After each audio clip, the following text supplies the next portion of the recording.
So we will be talking about ParaView today, and it will be a mixed hands-on and lecture workshop. So feel free to follow along.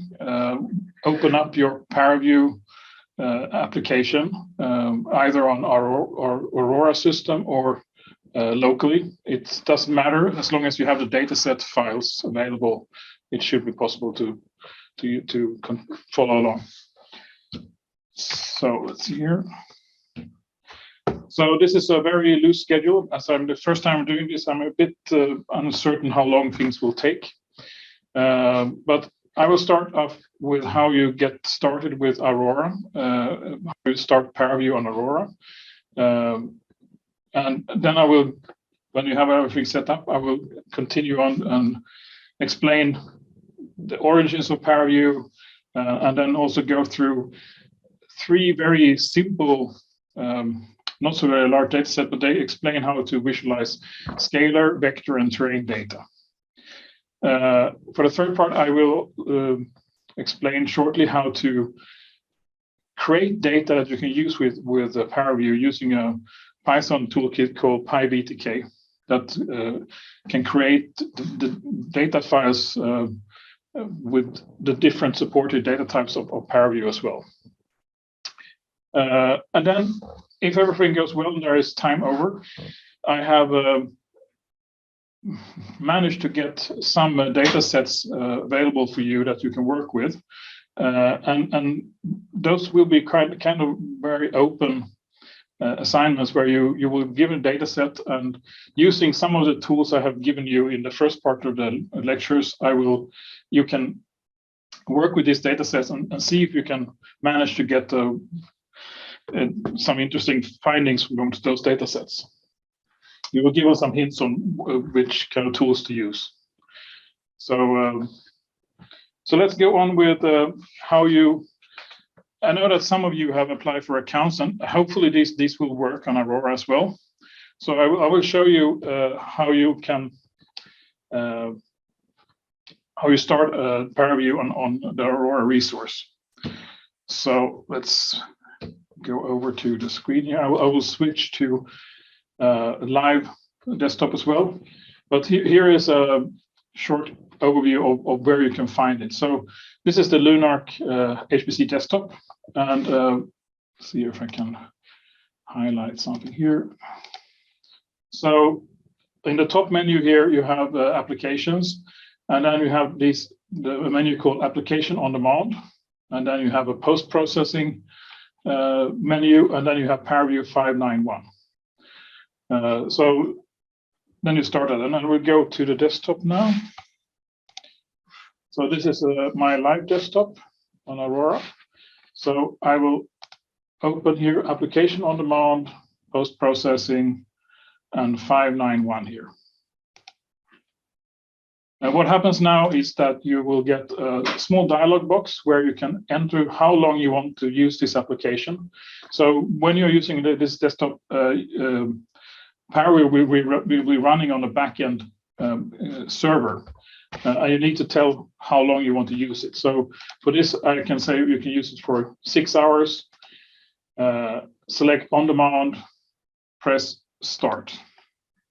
So now what it does is it will allocate a node with ParaView in the backend. You can do this locally as well, starting ParaView on your local machine as well. You can follow along locally, as long as you have the data files that I provided you in the links. Then you should be able to follow along as well at home. So hopefully this will start an application shortly.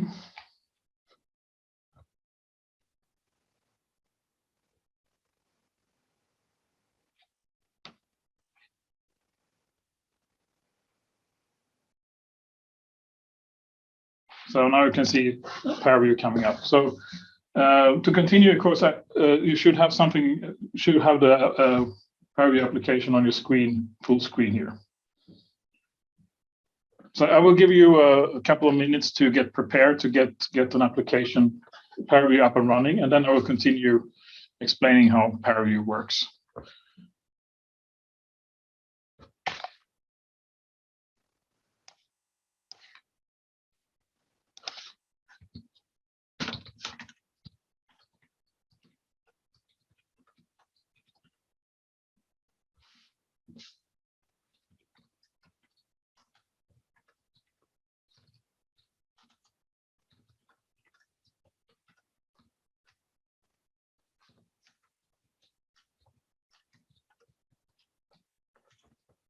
So what is ParaView?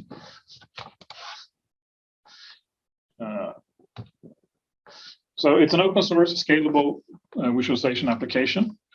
It supports distributed computation, so you can run it on a compute cluster, so you can scale out the algorithm for slicing data can be distributed over multiple nodes. It has a very open, flexible, and intuitive user interface. Some can argue that this is not the case when you start it the first time, because it looks like the space shuttle. But when you get into the flow, it's kind of, you understand why it is laid out in the way it is. It has a very extensible modular architecture based on open standards. You will see that it contains a lot of plugins. So a lot of the research in scientific visualization goes into plugins into ParaView. So a lot of methods for visualization is built into the tool and is available through the user interface. It has a flexible BSD closed license. What that really means is that you can actually create customized versions of this. You can even release them commercially if you want. You can build in ParaView components into your own applications. You can also get commercial support, of course, from Kitware. Here are some images of what you can actually do with ParaView. So these are large-scale visualizations. Many of them are running actually on multiple nodes and servers. And that is the kind of the real large-scale use. And I will not go into this in this workshop here. So the workshop will only cover the basic usage of ParaView on a single machine. But there is ways of doing this in a much larger scale.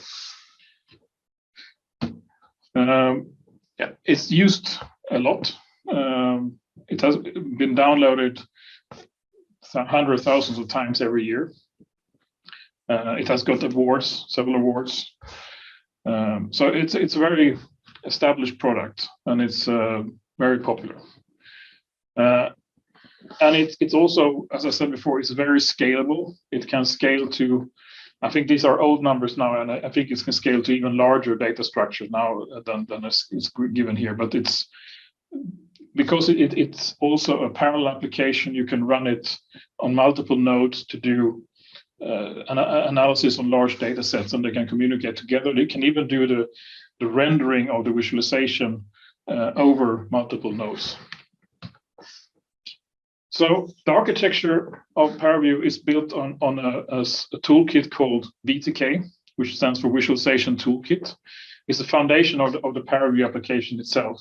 And VTK is a C++ library containing all the plugins that is available in ParaView, and which you can use standalone, but it's really hard to use. So that was probably one of the reasons that they implemented ParaView. VTK itself is based upon OpenGL, and also the later versions of OpenGL currently. So it has the modern features with it supports shaders and stuff like that is also supported by VTK. MPI for running it as a parallel application. There's also some other libraries that for networking that it also supports. On top of that, VTK, there is something called ParaView Server, which is the main functionality of ParaView, which you can run on multiple nodes. And what we are going to do today is using the user interface on top of that, which is built on using the Qt library. So the ParaView client uses the UI, which uses the ParaView server on the bottom. There are several clients provided by the ParaView application as well. I mean, you have the ParaView graphic interface that you have started. You have the PyVTK, which is a special version of Python for that integrates all the functionality of ParaView in an interpreter, which you can write your own scripts and adapt your visualization. It's also possible within ParaView to save the state of visualization to a Python script, which you can then update later on and modify to automate your visualization work. There are several other tools as well available from Kitware that connects to ParaView, ParaWeb for web-based visualization, Catalyst for larger scale visualizations, and so on. ParaView is relatively new, but it started as in early 2000 with one of the major labs in the US, Los Alamos National Labs and Kitware, and also San Diego Lab have also been a contributor since 2005. So it is continuously developed, and the latest version that we were using today is 5.9.1. There is a beta version of 5.10 out, so it's continually updated. Yeah, this funding, it's supported by a lot of the big supercomputer centers and national labs in the US. So it's a well-established application. So just what is visualization?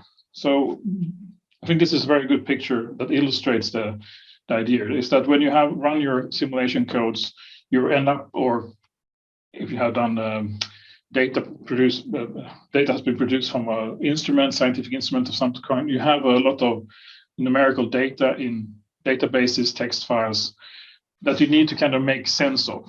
So you need to go from floating point numbers to a visual image that you can interpret and analyze. And that missing piece between here could be ParaView, for example.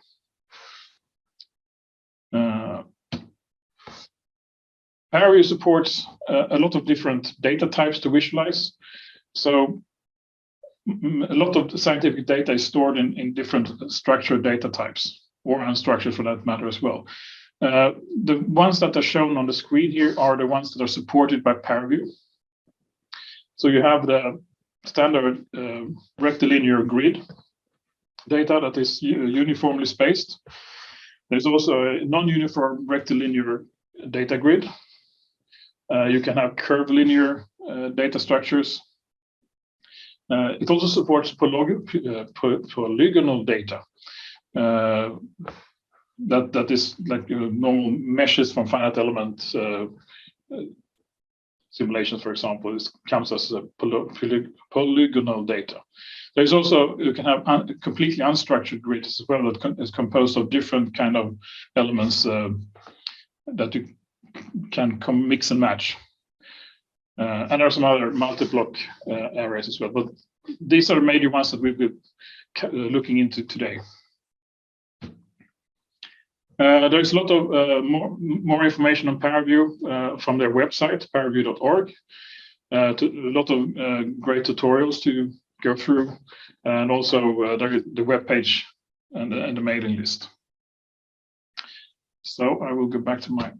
So hopefully you have, so the data, if you haven't downloaded already, is available at this link. It is from the links that I showed you before. I also added in the folder PDFs for this lecture, so you can look at that as well. So I will show you now how to get the data on Aurora.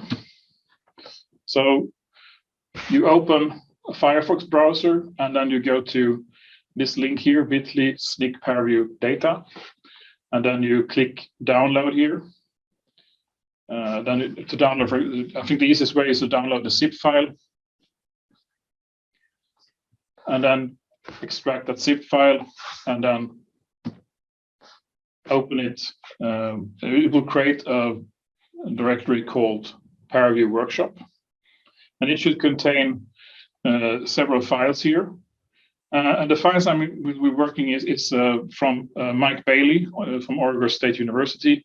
It's in a folder called Mike Bailey, and there we have the data files we're going to use for this for the introductory part of the workshop. Then I have some data sets I have managed to get hold of from some of the researchers in Lund. So I have CFD, chemistry. I unfortunately didn't have time to put together.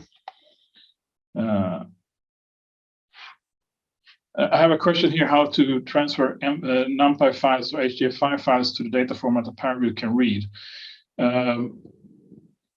That I will cover that later on in the lecture where you can convert data types. I would first suggest that you look at what the data types is supported in ParaView, and then see if it's not supported. Then you have to convert the data to a format that is suitable for ParaView. But I will get back to that later. So the files for the first part is in the Mike Bailey folder. So just a short overview of the user interface of ParaView. The basic user interface is in the pipeline. Here you will create the network of your visualization. You will load your data into the pipeline, and then you will apply filters on that data in different ways, and that will produce. And every object you load to the pipeline will have a properties here which you can modify in this section here. And then the visualization will be rendered in the render view here. Depending on what you select in the pipeline and the properties you set, the render view will update it with the settings you modify. The common filters that you will apply are located here in this toolbar here. I will go through that later on as well. There is a view control here controlling the render view. You can set orient the camera in different axes. You can zoom to the extent of the model. You can rotate and roll. One important button here, if you want to kind of restart ParaView and start from the beginning again, there is no file new in ParaView. I mean, you're always working on a single pipeline. You can save that pipeline to state, but when you want to start from the beginning, you don't press new, you do reset. That will kind of clear the pipeline and empty ParaView from data. So that is good to know if you want to start fresh, press reset instead of deleting a lot of things in the pipeline. Animation control, if you have data sets that consists of multiple time steps, in this toolbar, you control the step you're looking at for the moment, and you can also animate the data set. So how does ParaView work? What is the kind of basic concept of ParaView? So the first thing you have to need is, of course, data you want to analyze, and that is the source. And the source you load into ParaView, it supports a lot of different data types that you can load, or file formats. Then you apply filters, and the filter has usually a single purpose, for example, to slice the data set in two. It could be creating a vector, glyph fields or symbols for representing the different vectors in a field. And then you can apply filters after each other to first do a cut and then do a second cut on that data set, and then finally the data flows to the render view. And you can have multiple filters going in parallel to do multiple different visualizations, and you can combine them in different ways so that you can show a transparent outline of the object, and you can have a slice in between. I will show you that later here as well. But the idea is that you have a visualization network which data flows through. And if you look at in ParaView, this data network is shown here. So you load the data, and the first box you have here is the actual data set you loaded into ParaView. And then you apply filters on that data set. So in this case here, I have applied a warp by vector filter, and that takes modifies an existing data set by a set of vectors and displaces it. And then here is a glyph filter that places symbols and orient symbols depending on the data in the data set. So in this case here, the data set has been split up into two. So there will be, and you can see here, by the left side here shows an eye. That means that this node is active and will be visual in the ParaView render window. If the eye is closed, it's disabled and it's not shown. So here you can control what is visible in the render view. So this is the source data, and these are filters that modify the data. And this filter. So there are sources can not only be data sets that you load, you can also create artificial sources in ParaView. So for example, if you go to the ParaView window sources, geometric shapes, there are several predefined geometrical shapes that can be created and used as source. So I think we will start with looking at that, and I will show you a live demo shortly with this as well. So when you create a source, it's difficult to see here, it says cylinder here. This is also something a bit special for ParaView, is that when you load something, it doesn't automatically appear in the render view. And the reason for that is that some data sets can be huge, and you don't want to unnecessarily render if you don't have to, because the filters process can be heavy and it can take a long time. So you want to be able to set the properties of a filter before you render it on the screen. So you can see here, and you see also that every time you load something or you apply a filter, there will be a green button here that indicates that the filter hasn't been applied yet. And if you click the green button, it will be applied. So I have a cylinder here, and you can see also here in the properties section here that there are, you can set the resolution of the cylinder, you can set the height, the radius, and center. You can also check here if the cylinder should be capped or non-capped. And when you're done, you press, as I say, I was a bit after my slides here. So it shows now output, and then you press the generate output here, you press the apply button, and then it generates the output. And now you have a source that, so as I only have a source here, it will be displayed directly here.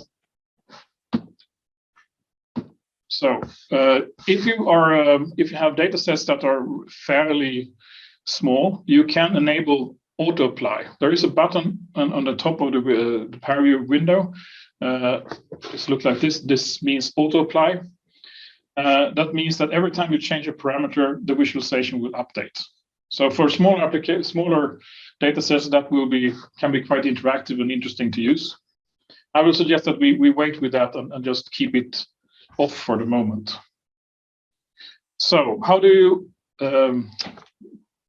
update the render video or move around in your data? So the first thing is using the left button will rotate the camera around the object. So you move the mouse up and down, left and right, and then it will rotate around the object. You can roll by pressing the shift button and then the left button, and then it will roll around with the center in the middle of the screen. You can use the middle button, or on many, the middle button is the scroll wheel, and then you can use that to pan around the window as well. And you can use the right button to zoom in and out from the object.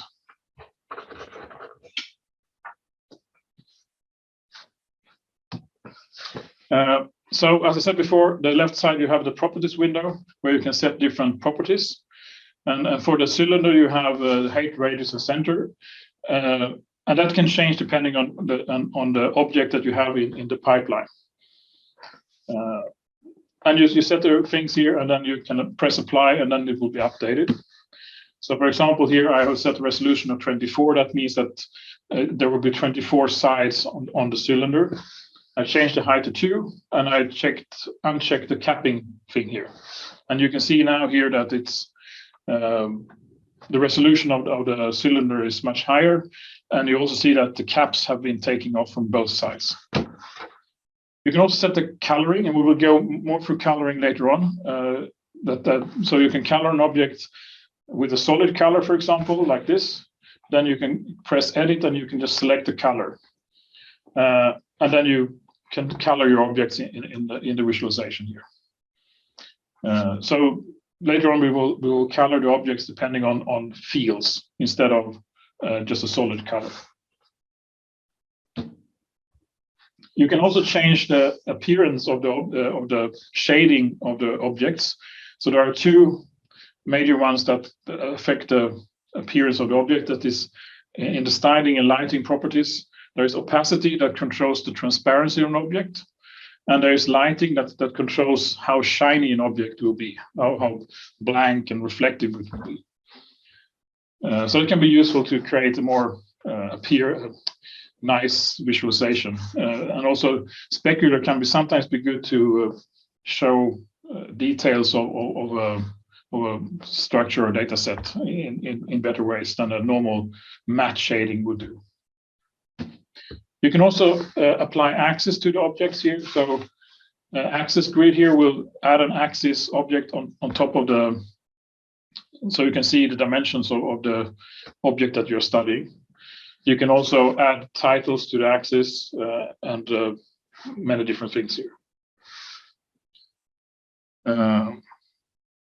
So just to show how you apply a filter. So when you want to apply a filter to an existing source, you usually first select the source that you want to apply the filter to, and then you go into the filters menu.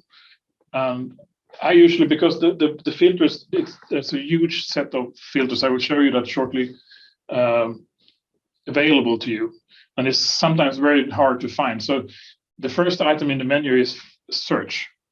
And here you can type, you just type I want a filter that is called shrink, and just start typing, and then it will find the filter for you, and you can press the button to apply the filter on the object. Now you see we added a shrink filter. That the shrink filter will take the individual triangles of the mesh that we created and shrink them, so you can see the individual mesh faces that make up the object. And you can set a shrink factor here that, for example, 0.5. That means that every triangle will be half as big as its original size. And it will look something like that. So I will switch over to live and show this in ParaView. So now I have my ParaView window here. I can show you here what I meant here. So if you go through alphabetical here, you can see here that these are all the filters available to us. So there's a quite long list of things that you can do with your data. But first I will create a geometric shape here. I will create a cylinder. And now you see here that I have a cylinder here, and it's not shown by default. We need to do something to actually display it. And you see here that there is a green button waiting for me here.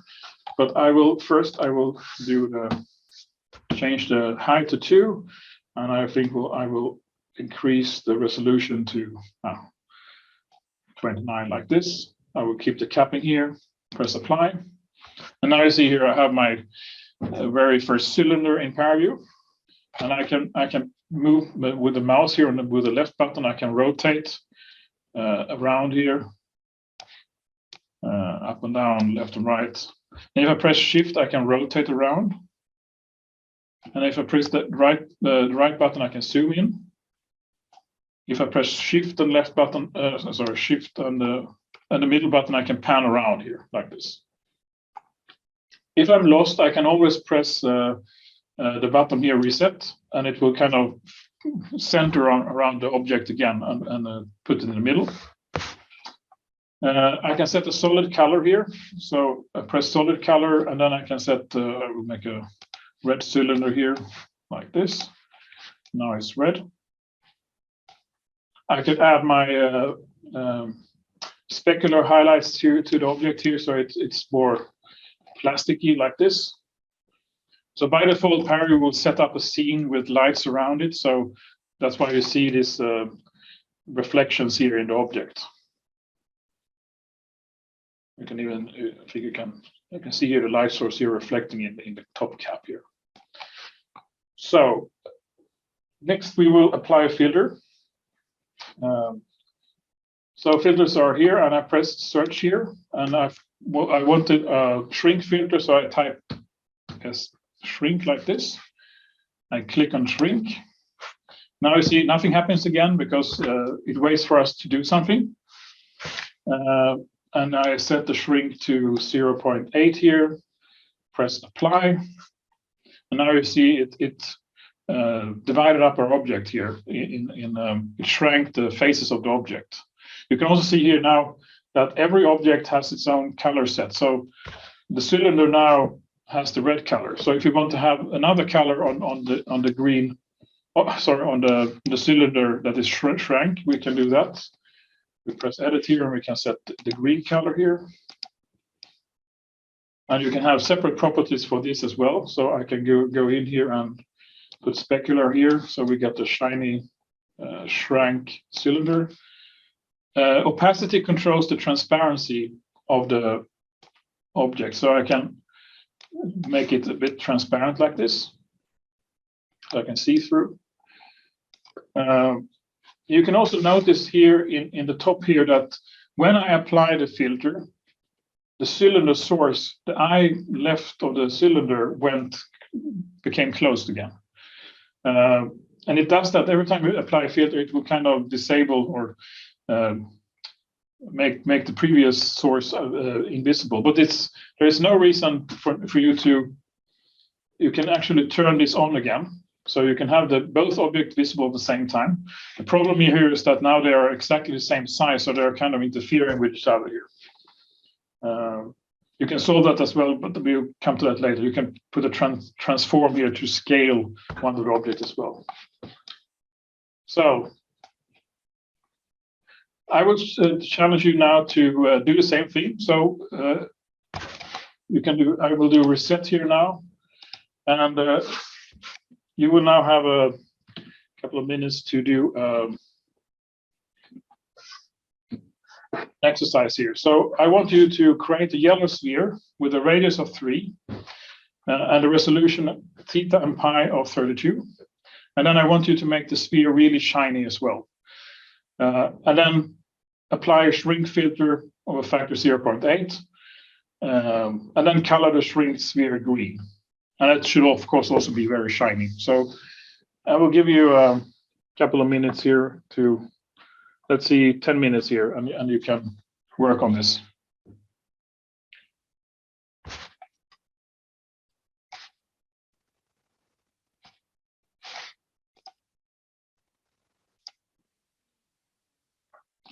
I hope you managed to create something on the screen. I will now do the same again, just to kind of show you how it could be done.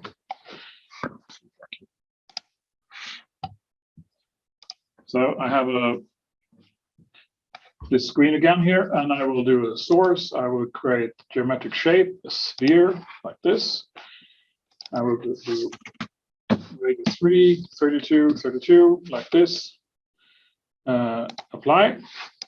I have a nice sphere like this. I will make it yellow like this. Okay.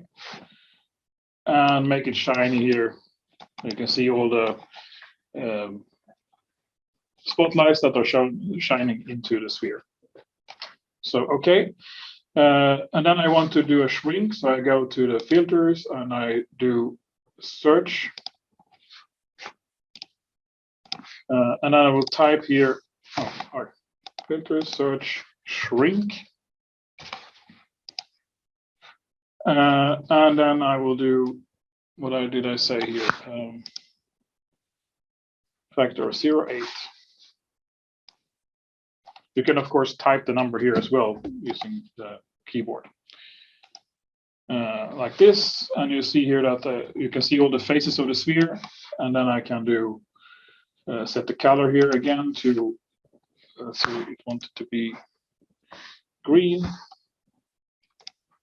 Okay, and then I make it shiny, and now I have my shiny sphere like this. So this is how you apply and use filters in ParaView. So now we do a reset of ParaView again, and now we'll go through very simple how you visualize scalar data, and we will actually use very simple data files. So I will actually use, we read a scalar comma-separated file. So the file is, basic structure is shown, let's see if I can just,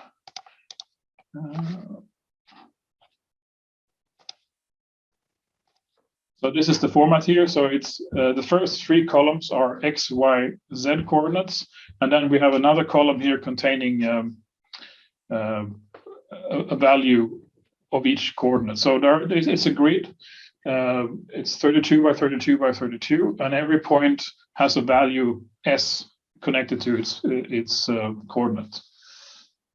So what we do now, we open the file, the scalar.csv. It's in the Mike Haley folder examples, and then you click apply to load the file.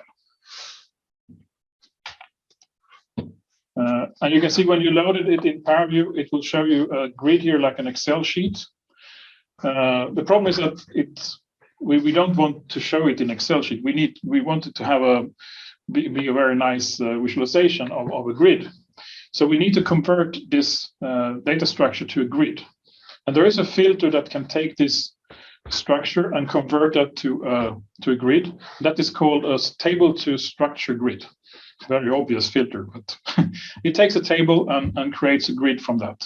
And the filter has some properties here. So to be able to move the data from the grid to the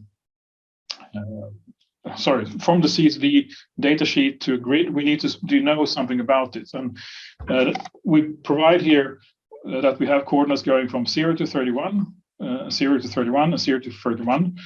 And then we have to also specify where the ParaView should get the coordinates from. So X, Y, and Z, those are the coordinates columns that we will use to set the coordinates for each point. And then we will create a pipeline like this. You can see here that you have the scalar here loaded, and then we have a table on grid. And by default, it's not visible here. And if you click on the eye, it will display as an outline here. So it will show you the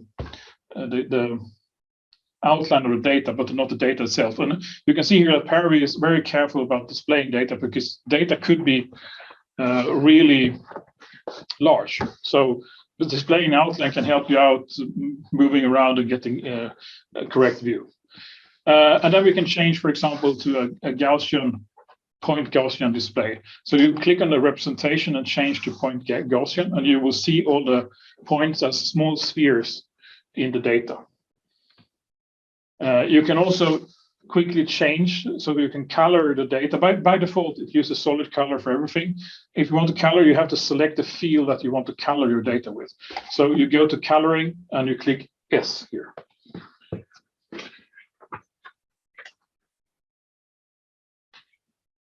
So I will do that as well here now in ParaView. So here I will do a reset.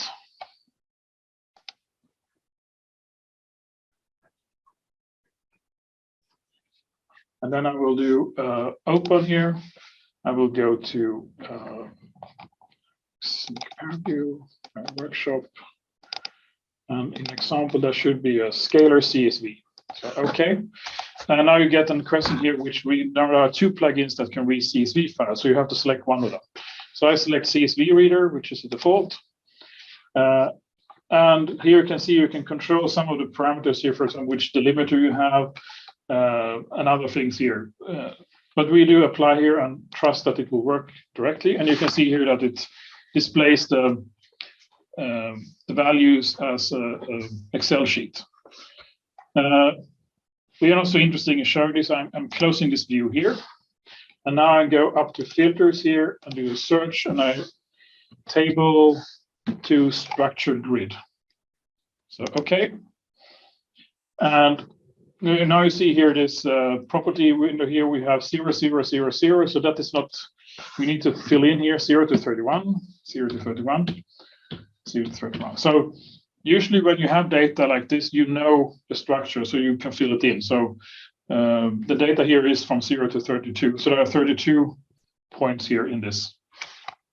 Then we have to specify the coordinates here, X, Y, and Z. And now we press apply. And now I see here I get my extent of my data here. So if I put on my axis here, you can see the sizes here.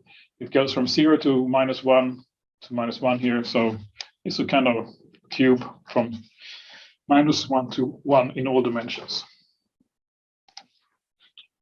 So next we will change representation. So by default it shows an outline here, and you can change representation here. You can also change representation up in the toolbar here. And if we press point Gaussian here, you can see here that we get a lot of small spheres here for every data point in our data set. And it seems to be a cube here.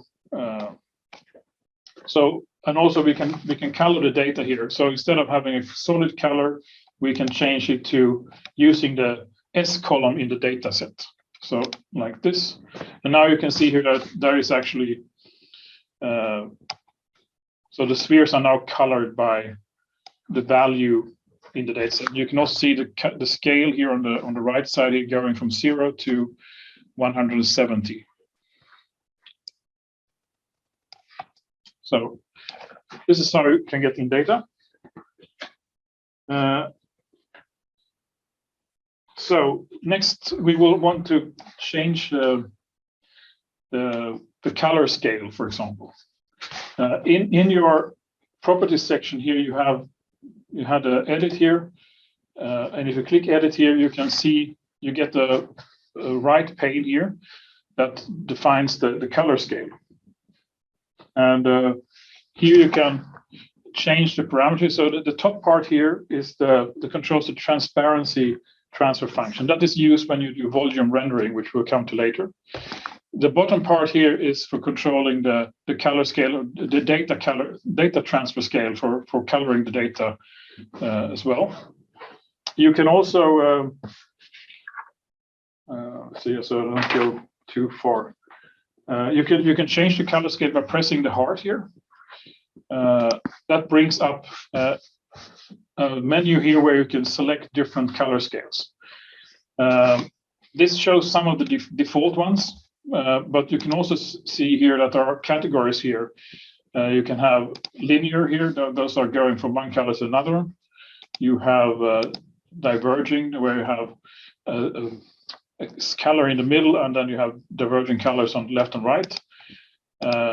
The classical rainbow color scales, some other here, I'm not sure, and you have structure here. I will go back to default, and I will just show you how you can change them here to, for example, you press apply here, and then you get the different color scale of your data like this. I will keep the default here like that. You can also change the points here where you want to have mid. So if you click here, you can see that the data point here is 84.48 is the middle of the data set. You can change that point and modify how you display your color scale as well.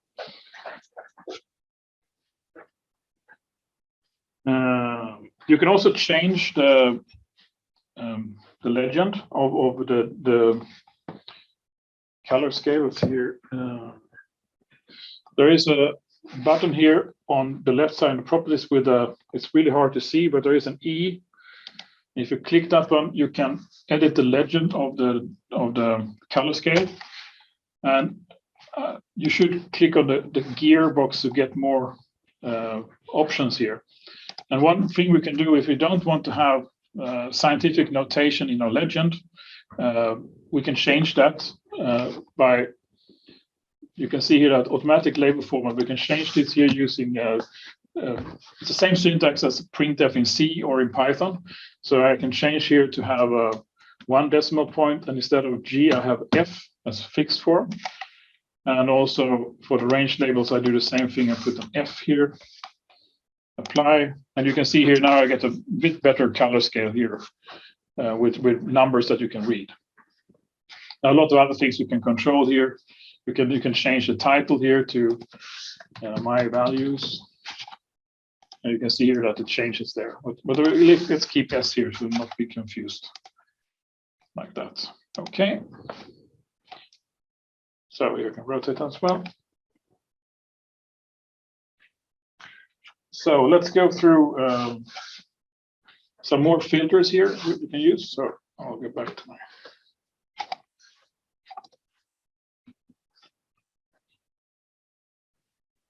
So in the top left of ParaView, there is a toolbar containing some of the more common filters used with your data set.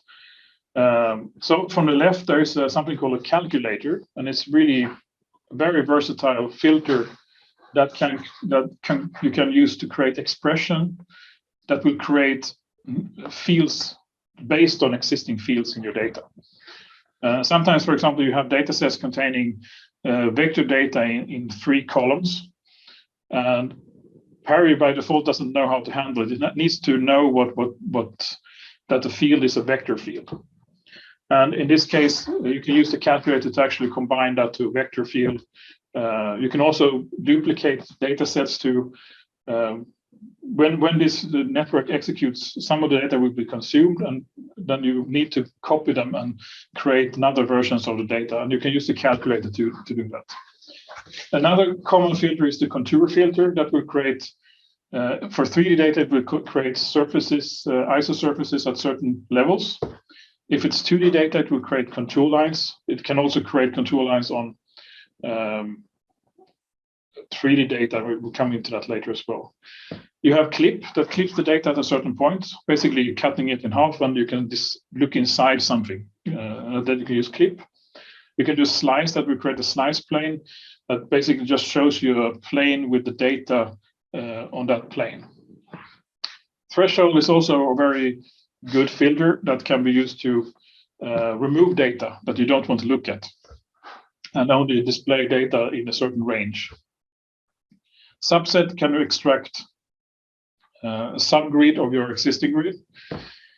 Glyph is a very powerful filter that can place symbols at your data points. So a symbol could be, for example, a sphere with a different size. It can also be an arrow that you can align with a vector field, for example. If you have fluid dynamics data, you can or have a vector field, you can use a stream tracer to basically let out smoke inside your data model to see how it flows through the vector field. If you are in structural mechanics like I am, I usually have vector fields that displaces structures of some different sorts. So then we can use the warp by vector filter. And that will kind of displace the structure according to a vector field that I have read in. So I will start off using a glyph cloud.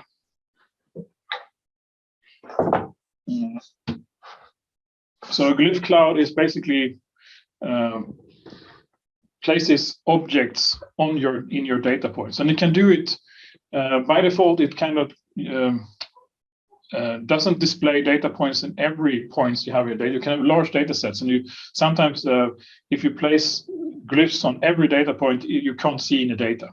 So by default, it can spatially distribute data over the data set and choose the points so that even distributed, but you can still see the data.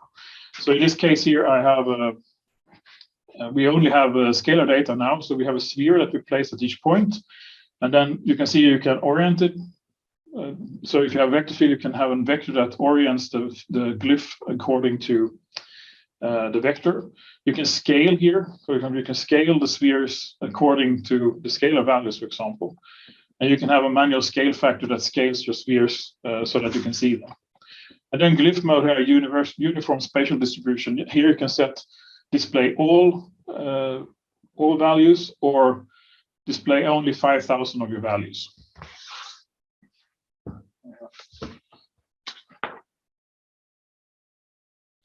So I will show this as well.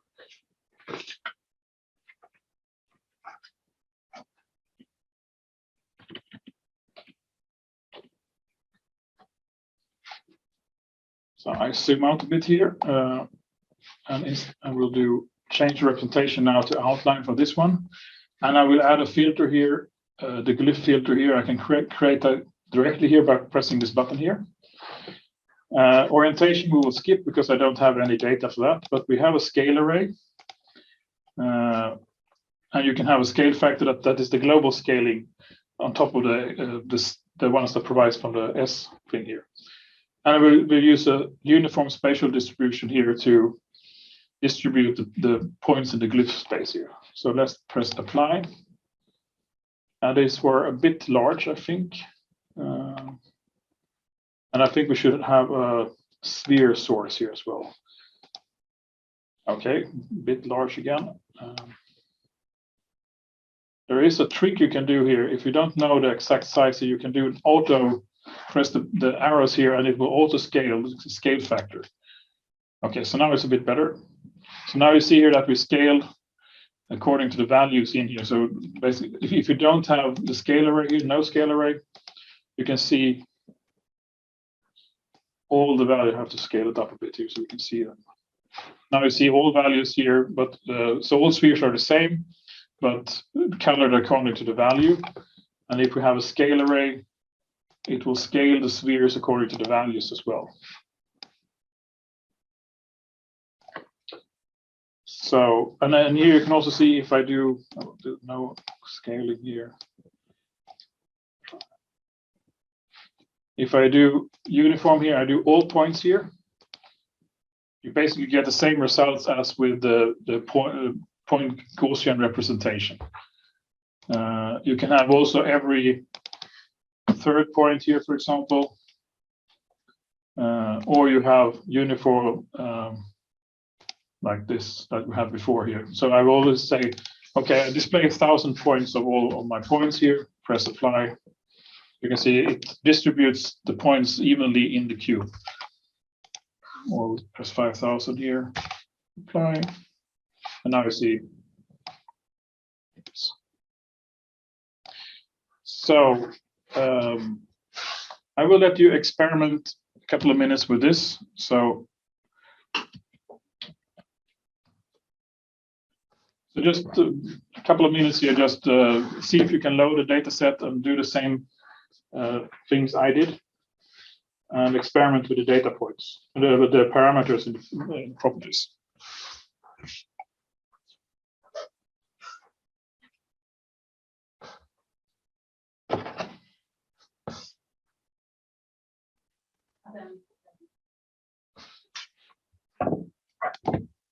Sorry. Okay, so if you want to continue and do a different visualization, you have two options. You can either delete the current filter that you have using the delete section here. And now you see here, I'm back to the table structure again. And then, or you can create another one, just say, click on the data you want to create a filter from and create a parallel network. So for example, if I do glyph here again, that was a sphere like this, apply.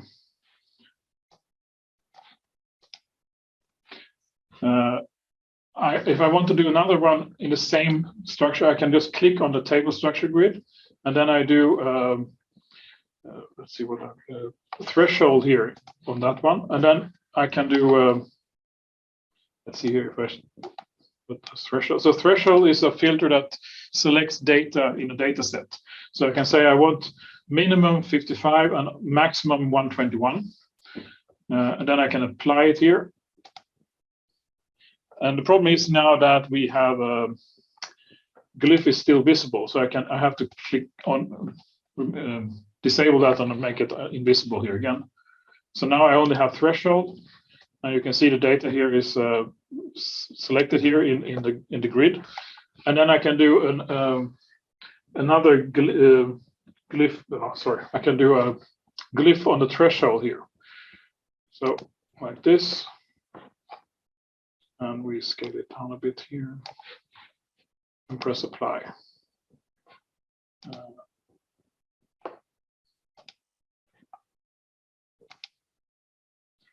I need to remove this threshold like this. So the data flows through the network here. So it starts with the table structure grid that provides data to the threshold, and threshold itself will display the data if you don't say anything. And then I do a glyph on the second on the output from the threshold. So instead of displaying the cubes I get the glyphs here instead.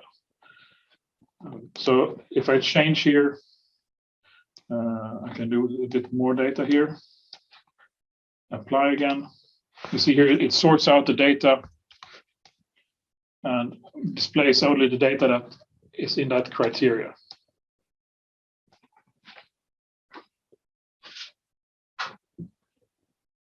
Okay, I will close that off again, and then we'll go back again here. So another useful thing is to create a cutting plane. So you want to see the data, see inside your data at some plane, and then you use a cutting plane. So I go back here again. I turn off my existing filters that I have here, and I create a new one here from the table structure grid again, and I create a slice here. And what happens now is that you can see that you get a slice plane in ParaView. So this is the cutting plane that you want to cut. And you have some options here. So you can either control the cutting plane manually here. You can set the origin here and the normal. So that is the normal plane. There's also some switches here for setting different normals here automatically. You can also move the cutting plane. If you click on the rectangle, it moves along the normal. You can also, if you click on the arrow here, you can rotate it around in the set here. I will reset it here to the X plane here. So I'm pretty satisfied with that. And if I press apply here, you can see now here that I have it slices the data and displays the data in that plane. And if I move it around here, you can change the data point here. And in this data set here, I can actually switch on the apply changes automatically here, because it's not very heavy. And I can move it around here, and you can see that it updates the data in real time. So this is a nice exploratory tool if you want to kind of see inside your data. An interesting feature, if you want to kind of see the outside or the existing data, you can also switch on change the representation of the table structure data to surface like this, and then make it transparent like this. And you can see the outside of your data structure and still see the cutting plate inside here. Just a nice feature you can do. So you can combine different things in ParaView to create combine the visualization with different filters and show them in the render view at the same time.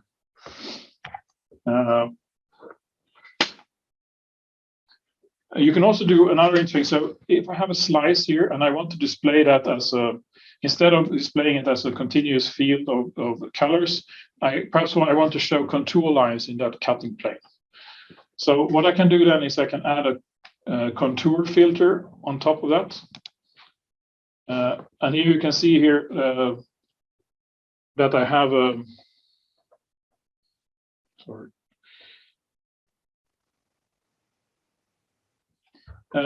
See here that now it displays only a single contour line that's in the middle here. And this part here, you can create contour lines. So usually what I do is I create all entries here by pressing the X button here. And then there is a button here with a, I don't want to call it a range of values. If I press this button here, you can create a series of contour lines here. In this case, from 0 to 163, and I want 10 contour samples here. And if I generate that, you can see here that it creates a contour line from that cutting plane. A nice feature now that you can go back to your slice again, and you can see you get the control. And if I now move this cutting plane here, you can see the contour lines updating in real time.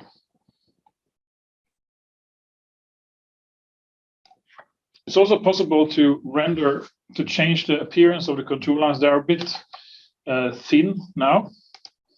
So if I want to make them a bit more thick, I can change the representation from surface to wireframe. And then I get some other parameters here, line width, for example. So I put line width 2. You can see here they're not a bit thicker and easier to see. Same thing here, I can enable again the outside structure here to actually display the cutting plane with contour lines inside my box here.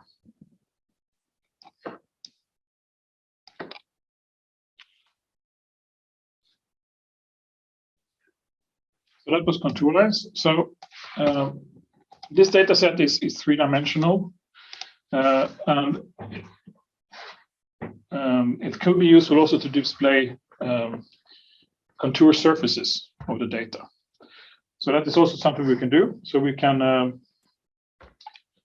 create a contour. We select the main data set again. We create contour here. I think we should change the representation of the outer data set to outline here so we can see how we do it. Now you see the outline of the data set here as well.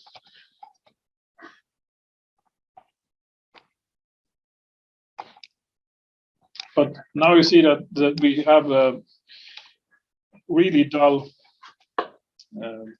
isosurfaces here. You can do the same thing here as we did before. You can erase them here, and we can create 10 isosurfaces like this. So this is a way of looking at the data and see where you have the data sets.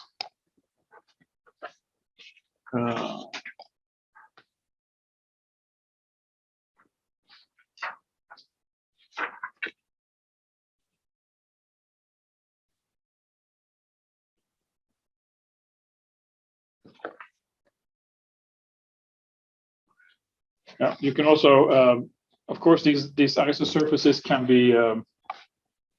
You can do the same thing here with specular highlighting here again, so you can see that the shapes here. You can also do transparency here to make them a bit visible to see through the data like this.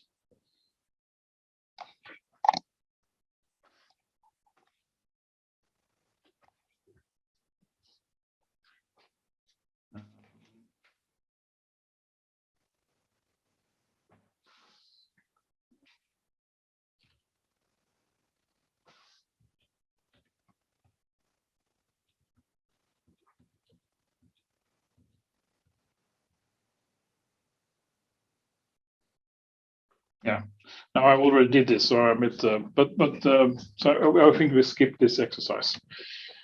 Next, one thing that is also interesting here, and as this is a volume data set, we can use a special volume rendering method to display the data, not as isosurfaces, but actually as a volume. It's a special technique that uses textures to display the volume values in the data. So we do press this here, and when we change from outline to volume, and you get an answer here that depending on data set, this process can be quite heavy. And now you can see here that I think we need to put an axis grid here to see. Okay.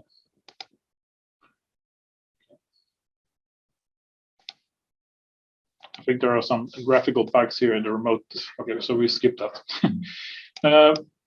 So you see the data here is displayed as the color scale here. And if you want to control how this volume data is visualized, you need to use the transparency transfer function. So if you look on the left side here, it's a linear now. So depending on the values here, if it's 0, it's almost transparent, but not quite.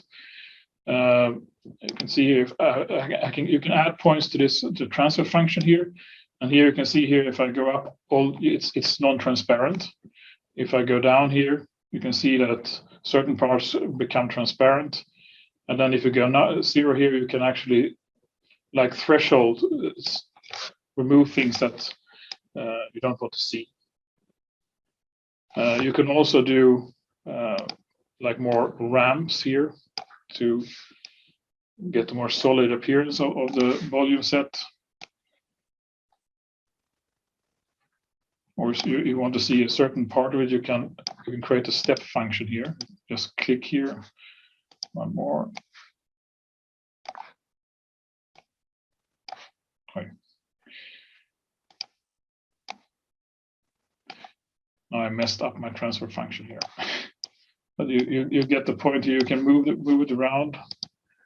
You should be able to delete that as well.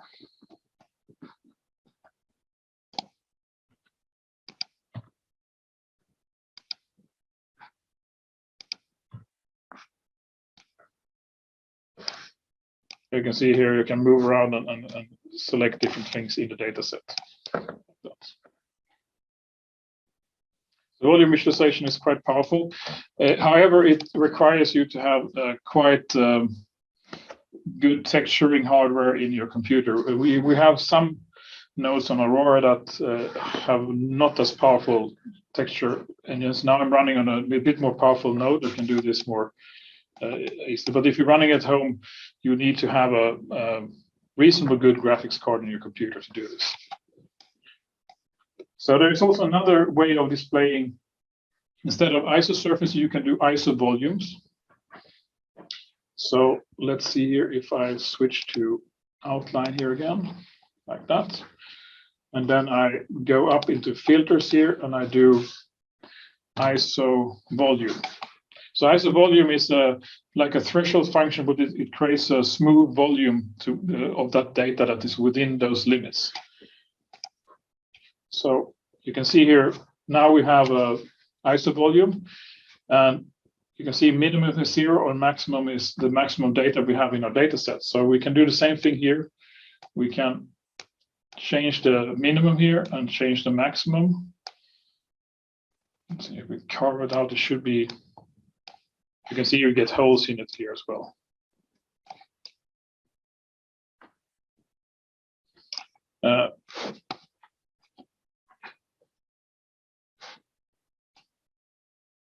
So there is a trick as well to, so when you do ISO volumes, you get this kind of really not so nice faceted look. There is a way of fixing this in ParaView as well. And I have mentioned that in the PowerPoint slides as well. But you can generate a surface here. The problem with this data is that when you render facets, usually the normal for lighting calculations is calculated in the middle of the surface.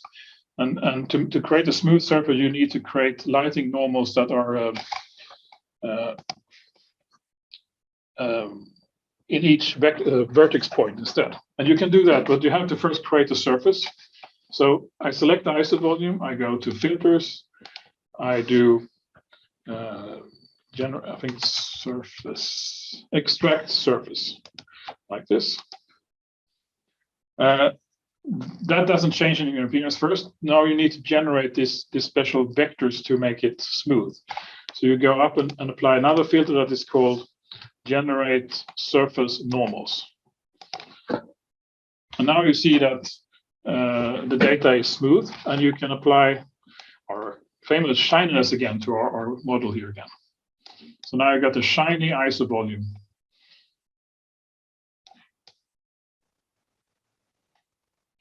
That's just a short trick that it's applicable for if you do terrain surfaces, we will come to later. This generate surface, generate normals is applicable to that as well.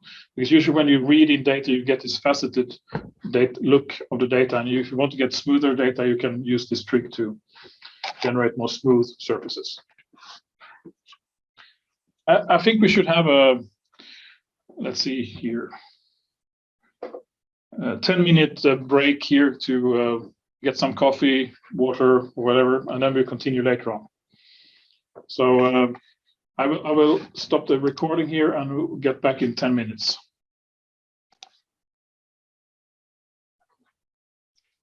Okay, so let's continue. I hope you had a nice coffee or break. So next step is to read the next kind of data that is important, that is vector data. So for this case, we will read the file in Mike Haley's dataset called vector.csv. And you can see here the layout here. You have 3 columns here with x, y, z coordinates. And for each of these coordinates, we have vx, vy, and vz vectors.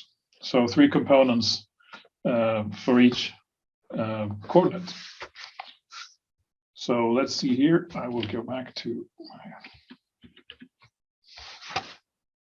first do a reset before loading here. So reset the session so that it's empty. Like this. Then we open the data set.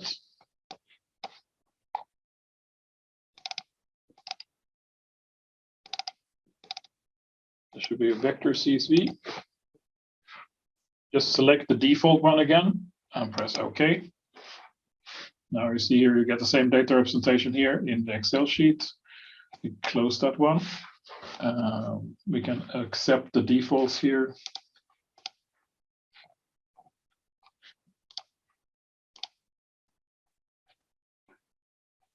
I'm not sure why. Okay, it's already applied here. I had an auto apply here, so it automatically read my data in here directly. So what we need to do now is create a grid from the data. So basically what we did before here using the table extractor here. So filters, table to structured grid. Apply that filter. This is the same kind of data set, so it's also 0 to 31, and we need to specify x, y, z coordinates here like this. We press apply. We have a same nice cube like this.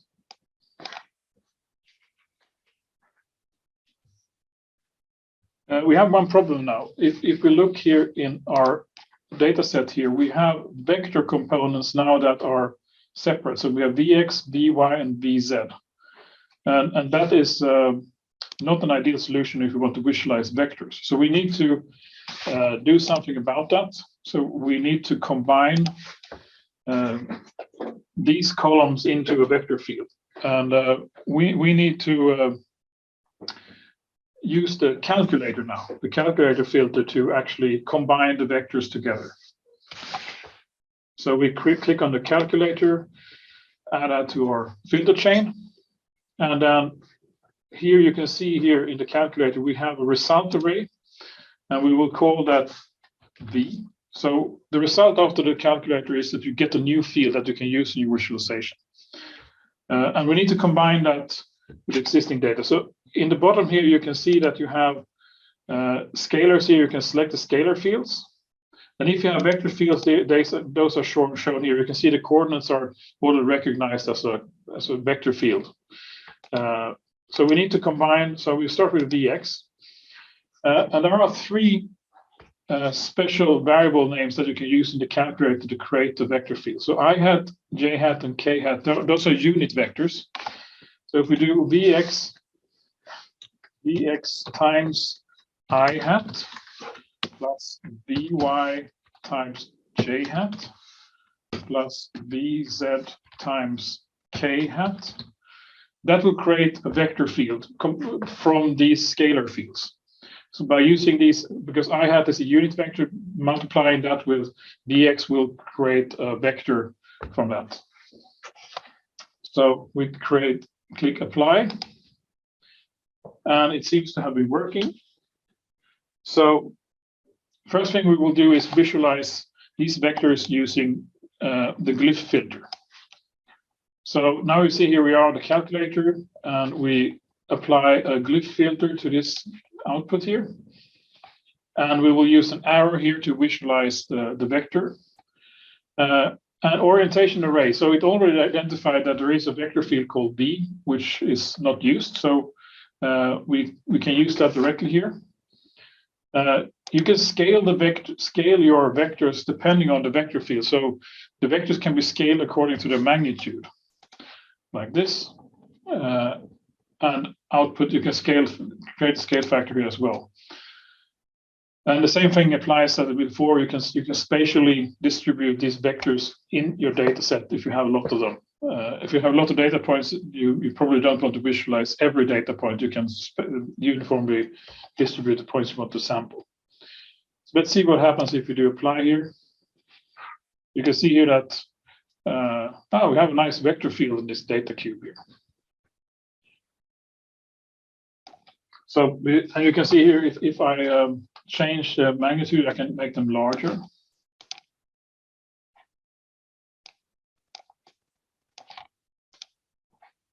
And we can make them smaller again as well.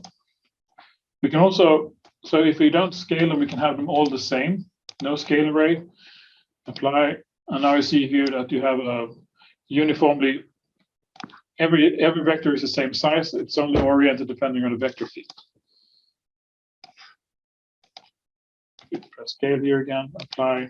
Now you see here that the vectors are scaled according to their magnitude as well.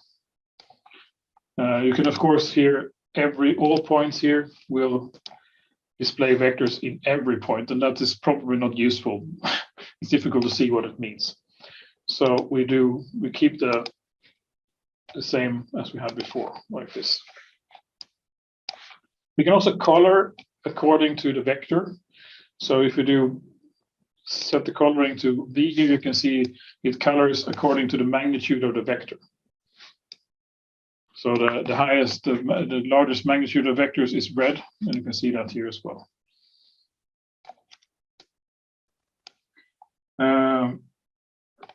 Sometimes when I do vector fields, these three-dimensional arrows can be a bit difficult to, they can obscure the view. It's also possible to use, instead of an arrow, we can use a line here to visualize the vector instead. And if you apply here, apply, and you can see here that you get arrows or lines that are oriented in the vector direction. For certain visualization, this can be better and more create a different view of the data and also doesn't obscure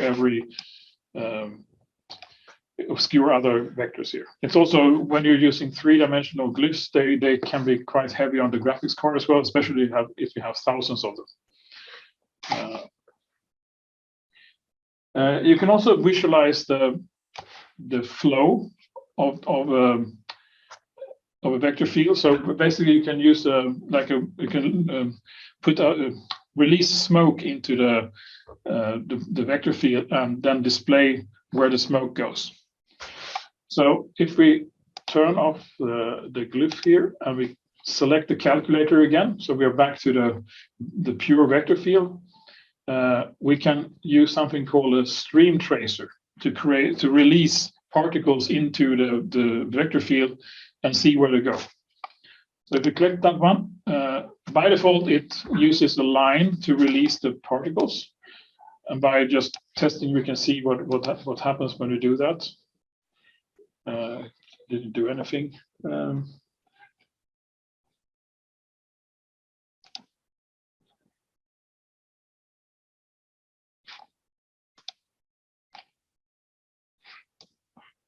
Not sure why it doesn't work.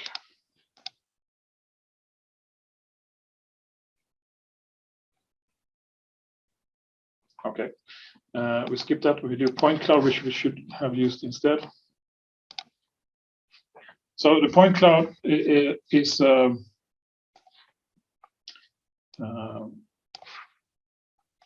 point where you release your smoke from. So we will change this to be 1, so it covers the entire thing here. And then we will try to see if this works. Okay, this works. I will also do 300 here to make more streamlines. You can also turn off the sphere so it's invisible here. So now you can see here that we release particle, and they of course flow in the direction of the vector field. So basically the fields were directed outside to the corners, and you can see that they flow out to the corners as well. We can of course color with different properties here. We can color according to the magnitude. There are some other properties that you can color against, for example, angular velocity, you can vorticity, yeah, a lot of other things here that is calculated as well. But just looking at the velocity here is good enough. What you can also do now, when you have a stream tracer, these are very thin lines, they're very hard to see. So what you can do is you can create something called ribbons that you can scale according to different things. So on the stream tracer, you can create a ribbon. So we create a filter that is called ribbon, like this. Here you can put the scalar values that you want to display as well. I just put the default here, and you can set the width and an angle on your ribbon. And you can see here that it creates ribbons according to the flow here, and you can set different properties on the ribbon. You can also scale the ribbons with a certain width here. You can also change the angle here to rotate the ribbons around. So they can be useful. It's also possible to use, instead of ribbons, you can use tubes. So we can add a tube filter. So filter search tube. And then you can set the number of size of the tube and the radius and press apply. And now you can see that the ribbons, the stream traces are visualized as tubes. And you can also change the tube radius here to display those. So that can be useful to kind of make sure that you see the streamlines better. What you can do as well that is powerful of ParaView. So if you want to see the vectors as well at the same time, you can actually switch on the glyph here, and now you can see the vectors in a combined diagram. What you can then do is, instead of visualizing you can have a solid color on the vectors, you can change the opacity a bit so that you can it doesn't obscure all the streamlines.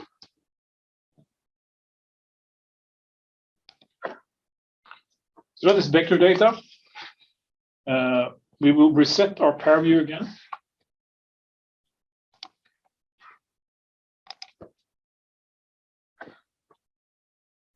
And now we will look at terrain data.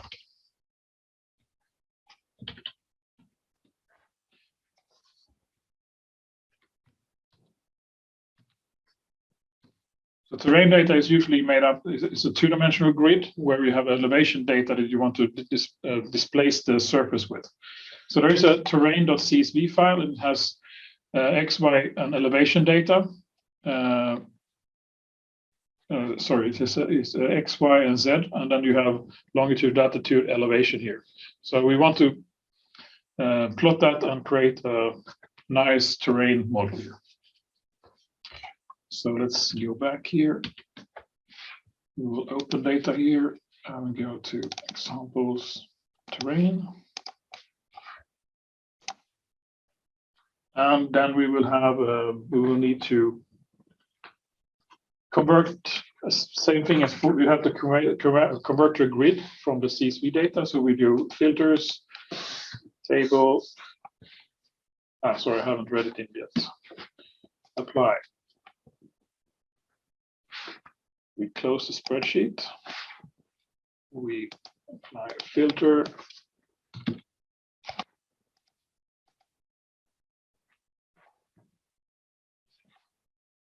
Now the extent is a bit different, so we need to specify.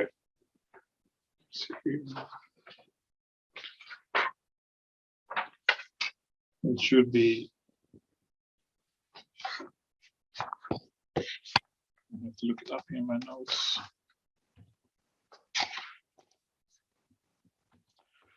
$511,360.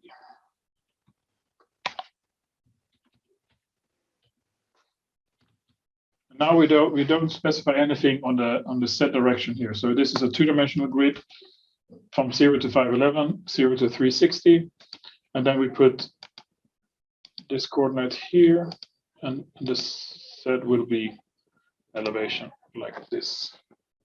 No, so it should be C here, like that. And then we create apply, and you see directly here that we have a terrain map. So we can rotate this here and around like this. The problem here is that we need to, if you look at the coordinates, they are not square. So we need to change the proportions here in some way. And if you have this situation, if you want to rotate or translate a modulative reading, there is a transform filter that can be used to scale, translate, rotate. So we'll see here, transform, like this. And now we see here at the scale here, we need to change that to here to 141.49.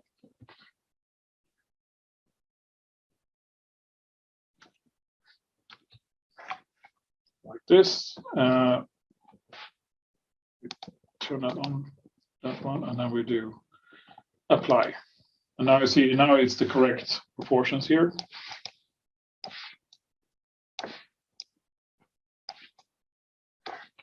So as an exercise now, I want you to, let's see here if we go to the next one here.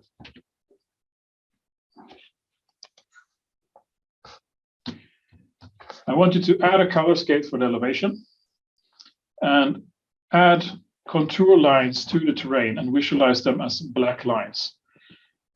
Also reduce the height exaggeration somewhat. It's very non-exact, but it's a bit too much exaggeration in the part here. So I will give you try doing this, and I will summarize and show you how one way of doing it, say in 10 minutes or something like that.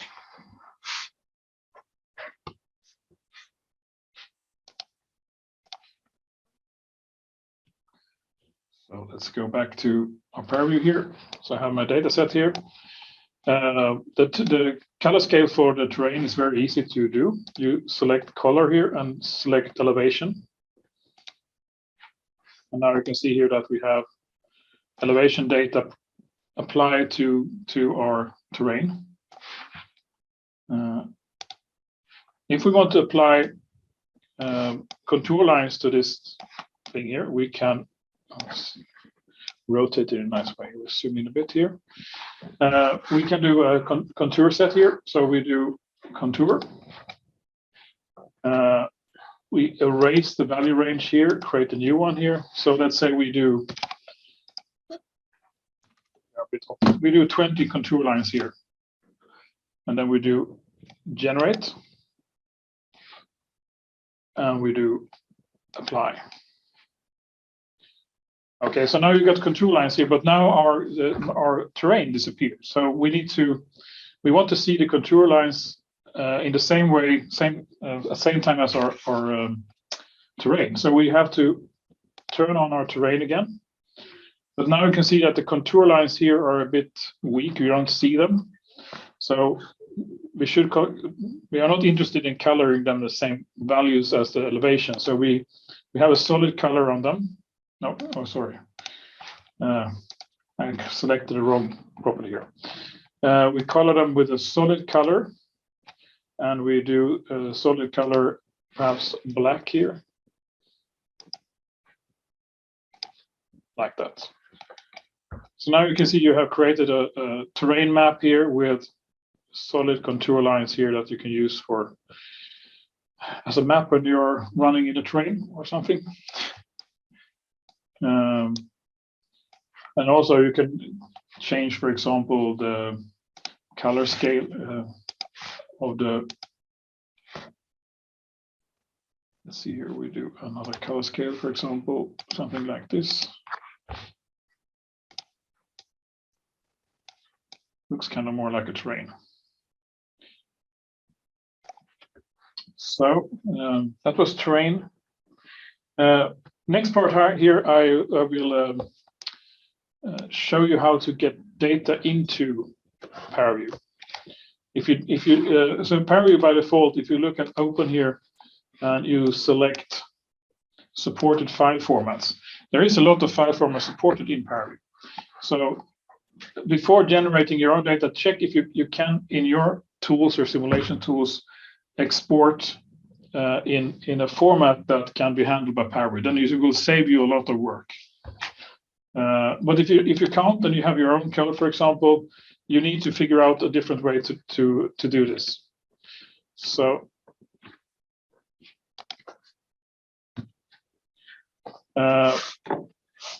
default file format for ParaView is something called a VTK file. The VTK files are a special file format that can handle the different data structures that ParaView supports. However, they can become quite complicated to create these manually using this file format specification or VTK. So there is a Python VTK library that you can use. That PyVTK is not to be confused by the VTK library, which is a completely different library for visualization. PyVTK is only for writing the VTK files.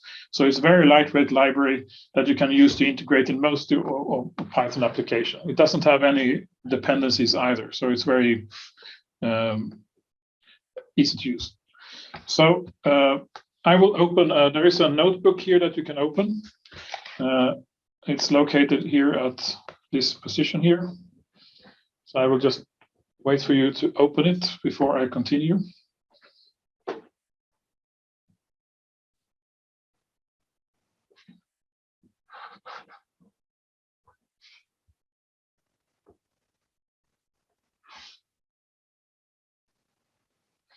So I will open this notebook on Aurora so that I can import the data that I generate from this in here. So I will go to Aurora and I will minimize this one here. And I just, by happenstance, I have this here. So I can do HHP dot.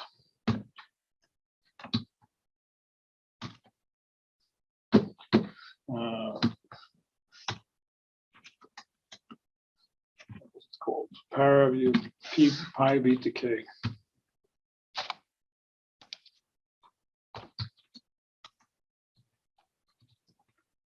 This is the link. You should end up in a notebook like this. If you can run this notebook if you want yourself. I think you need a Google account to do that. Otherwise, you can just look at it. I'm just starting it up. So, as we said before, there are several data types in VTK that you can use. So you have image data, rectilinear grid, structured grid, unstructured points, polygonal data, unstructured grids. So the first thing we have to do is install the PyVTK toolkit. So I will use pip, and then I will also download some other stuff here. But so you can see here PyVTK 0518, and it's not very large library. It's very small. So you can find some more examples here at his site, the developer of this toolkit here. So what you do is you can import it like this. So from PyVTK import stars, and you get all the classes that are required to generate data. So in this case here, it's a polydata data structure. So you have points here that you give coordinates to, and then you have a topology data set structure here, polygons that specify the different polygons referring to the data set points here. So you create a structure of the data, then you add points to the data. So you have the structure will be basically the geometry with points and the triangles and faces. And to these points, you attach scalars or vectors. So next, I create data that I want to attach to points. In this case, these are just scalar values from 0 to 7. And one important thing is when you do this is to name your data when you're generating, because when you go back to ParaView, you will need to know what fields you want to reference and visualize. So in this case, I do sample scalars here. And then I have cell data, which is when you have triangles, you can attach values to the elements as well. So it could be triangle, it could be a quadrilateral, it could be a cube or something.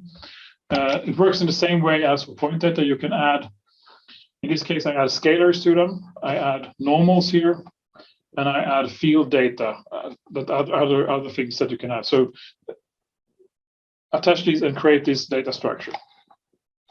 I run this.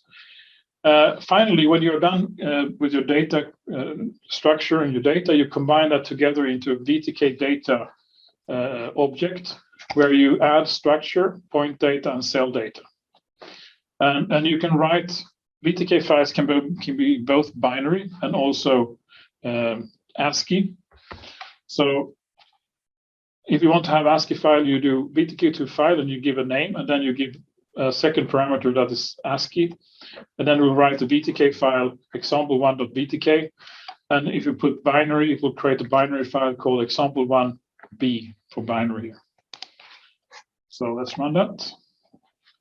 So if we look at this file here now, we just display it here. So this is how a VTK data file looks like.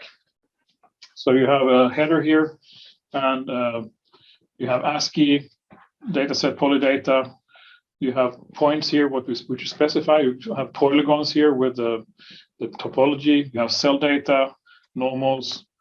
So what PyVTK does, it creates this from your Python data structures and creates a file that you can load in ParaView.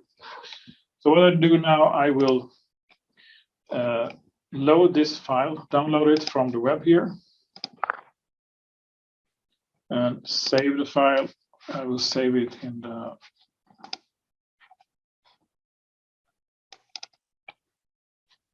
workshop folder here, like this. I will go back to ParaView.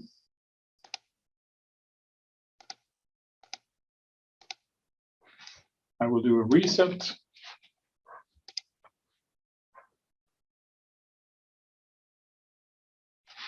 Then I will do open here. I will go to.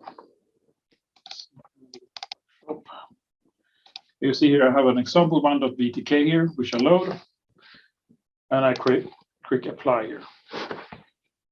So immediately you see here that this is a cube, and it's you can see also that the coloring here is from the sample data that I created. So these are point data. So every point here is you can see here it's 0 to 7, so it seems to be correct from what we added to it, and it colored the colors over here.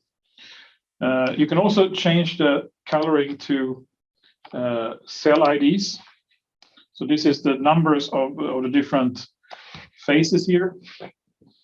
You also have cell scalars that were values we added to the different size of the faces here. So these will be colored in a single color because it's attached to the entire cell in this case. And we can also see here that surface with edges here, that these are since there's triangles here. So this is one way of getting in data. So this was a polygonal data structure. So I will take another example here.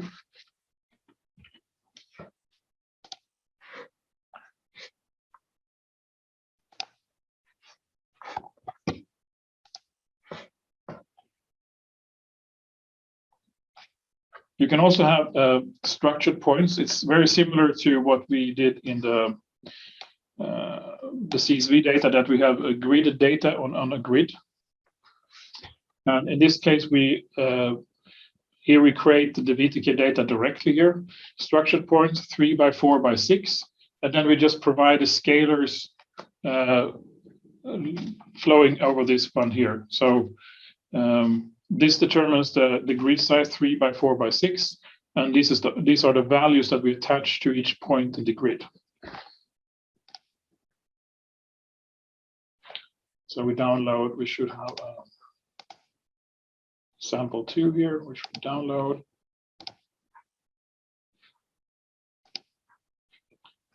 We save it here, and then we go back to do a reset.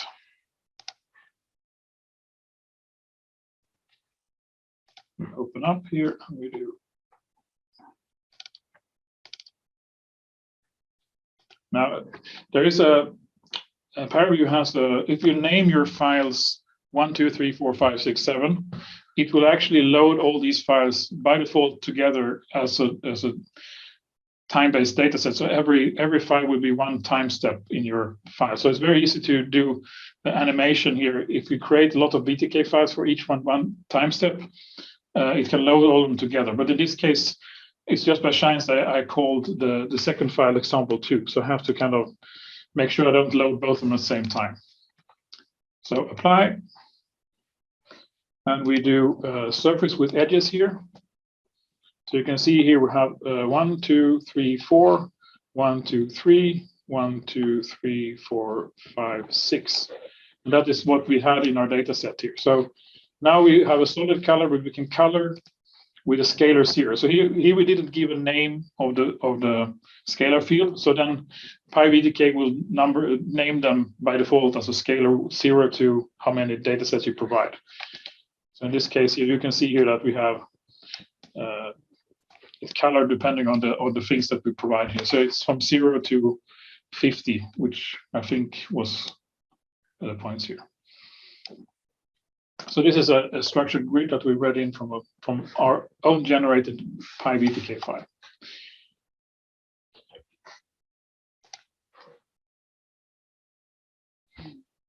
It's also possible to generate, calculate values with a function. So in this case here, we have example 2, and then we keep the structure. So we reuse the data in our example of VTK, but we will calculate the values using a function instead. So VTK point data here, append, and then we add the structure with scalar values using a function here. Let's see here.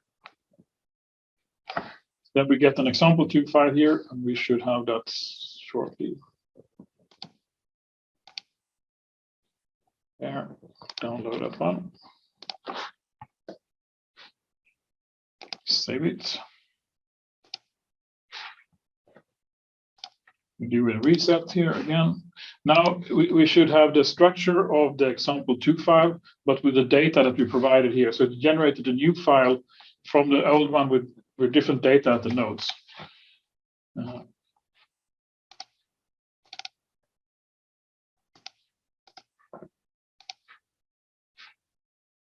And here you can see we named it X, Y, Z here, so that's okay. And we surface with edges here. Now you see it seems to be the function we provided here. So we got more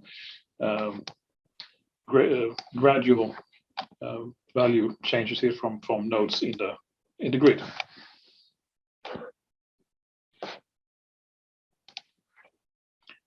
I'll skip that one.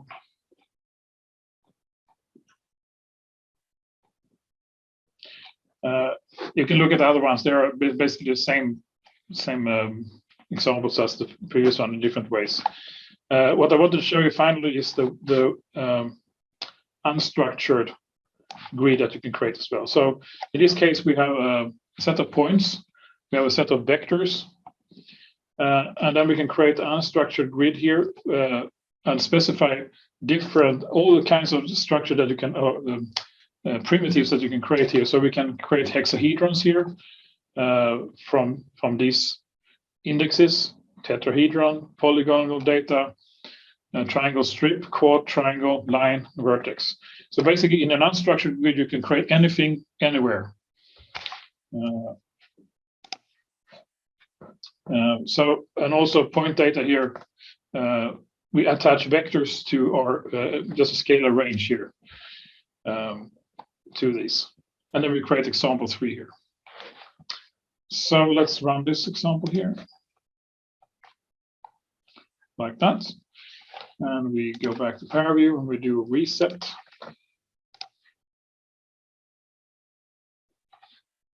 We open up here and we do load it from ParaView. It should be X.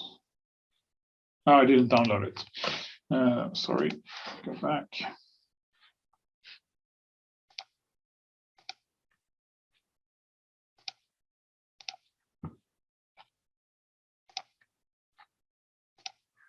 Like that.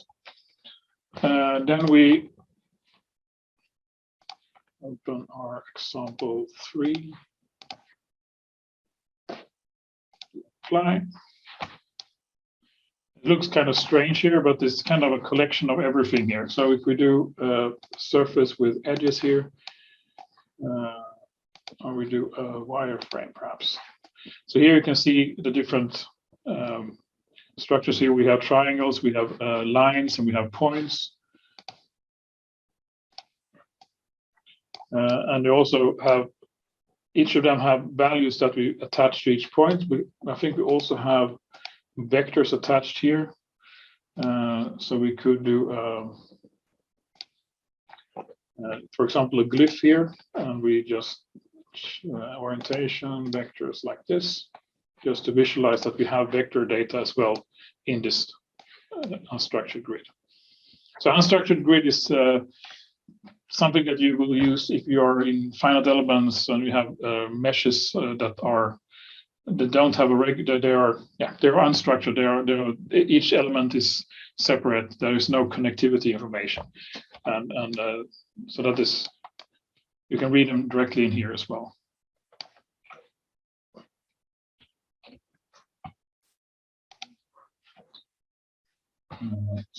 That was that one. I also have a more concrete example how you can use this. So in this case here, I have a UVW.dat file that it contains a vector field.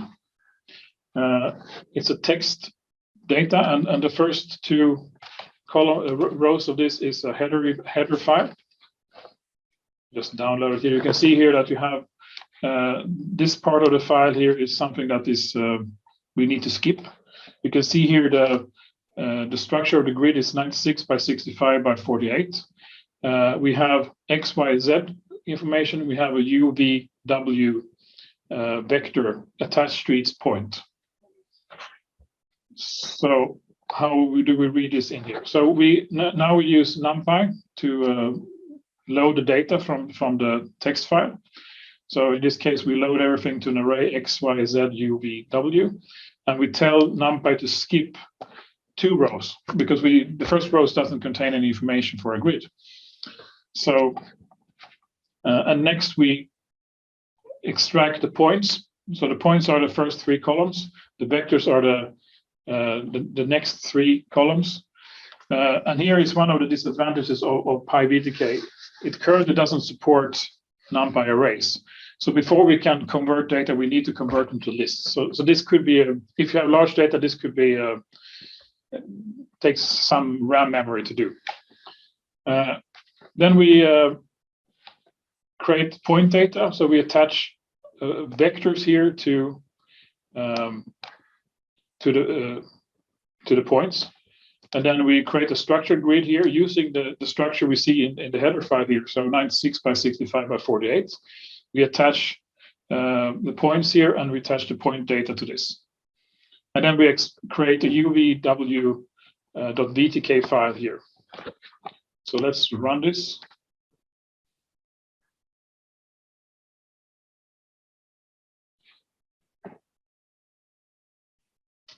Okay, so let's see if we have some data here to load. Yes, we have a UVTK, so we download this file. this is a bit bigger file, so it takes some time to download from Google here.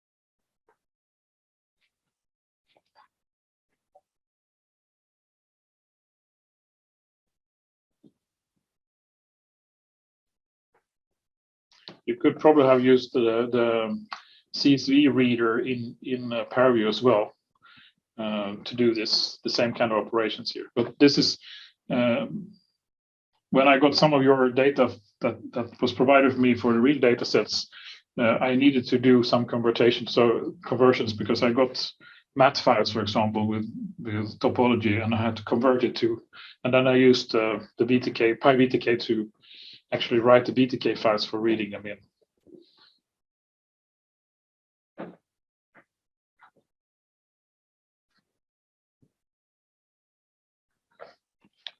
So let's save that file. There. Go back to ParaView, and we do reset again.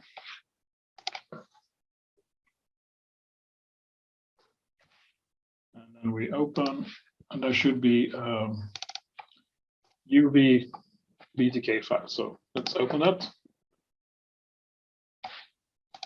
Right. So now you get this overview. So one thing I do first before I start any filtering is just to see, okay, what does our vector field look like? So here you can see the magnitude of vectors are colored here. You can also look at that we get the right grid in here, and it seems to be right. So we go back to surface again. So we could do, for example, glyph here to display the vectors. We will do, we can use arrows here. Orientation array, we scale according to the vector field. Auto calculate, apply. So you can see here that we have vectors oriented here in our vector field. We can do, we click on the data set here and make it a bit opaque. Now you can see here all the vectors here. I think we need to scale them down a bit so we can see better.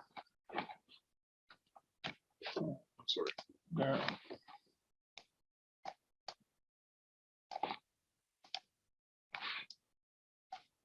Zoom in like this.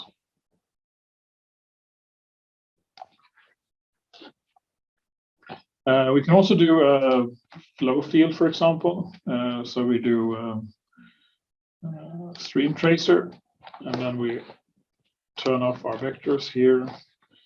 We point cloud, and we put something that is, it's free. No, that's too big.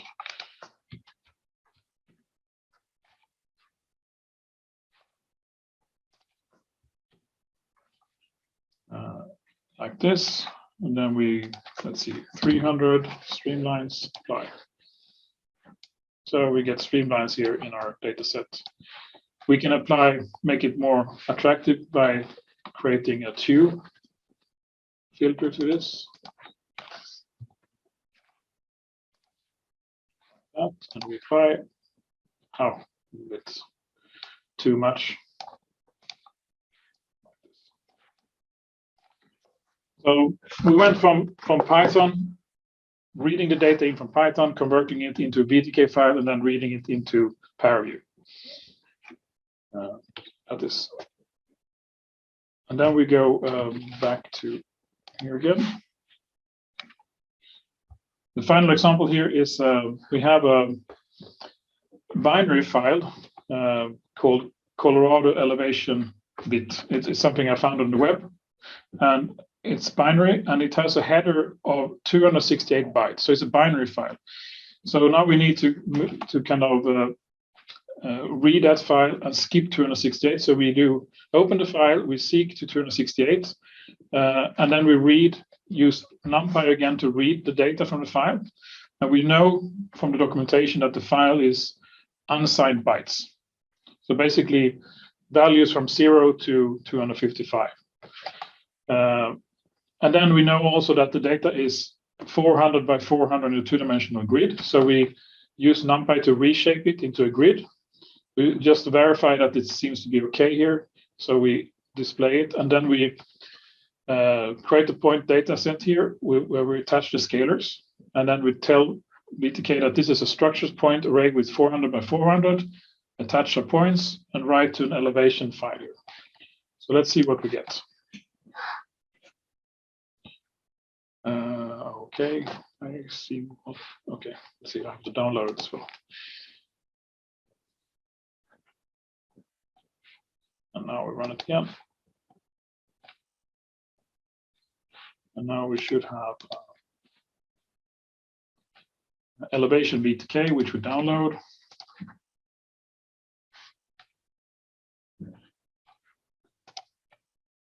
Save it here. Go back and we do a reset again.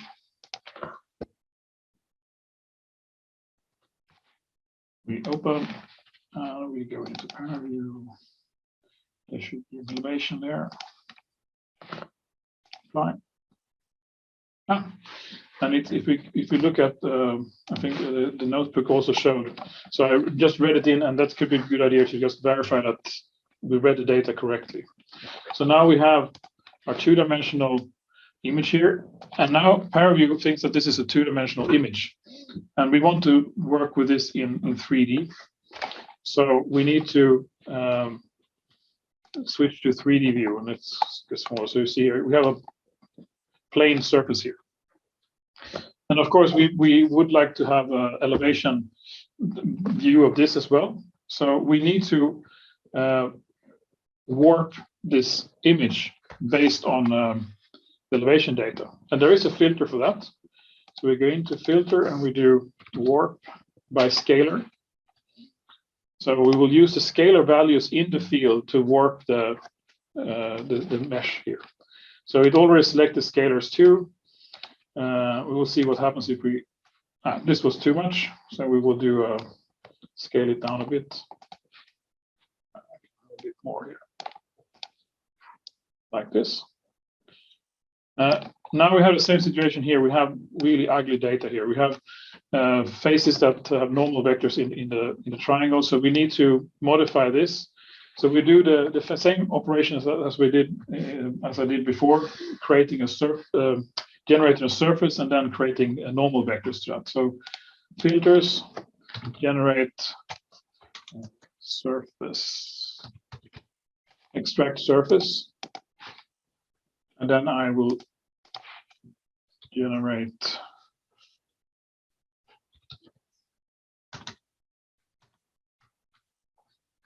I haven't applied. I have to apply like this. Then I have to do generate surface normals like this. Apply. And now you see you have a smooth surface here again. And if we add some opacity here, you can see that this I get this kind of plastic surface now, which is a bit smoother than before.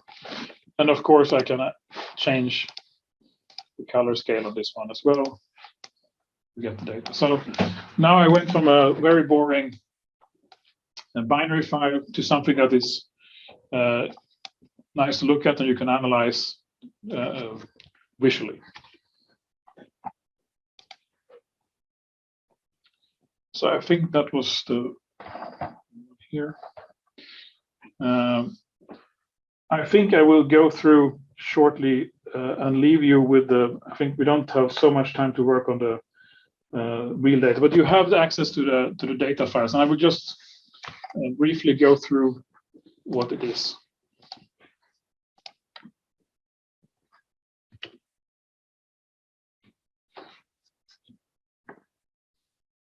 So there is a photogrammetry folder in the data set so you have gotten. There is a file called skiva.ply. This is a mesh with containing actually also texture information, RGB values for each node. So in this exercise, or if you wanted to do this yourself, you can use the calculator filter to create a scalar field Z with elevation data. Perhaps I mean, instead of I will do these examples here because I have a bit short of time to do this. So, but the idea here is with this example here that we load this file. We use the calculator to create a C vector, which we can use to color the data depending on the height. And then we will visualize elevation data just like with contour lines as well. So let's go back to ParaView. We do reset.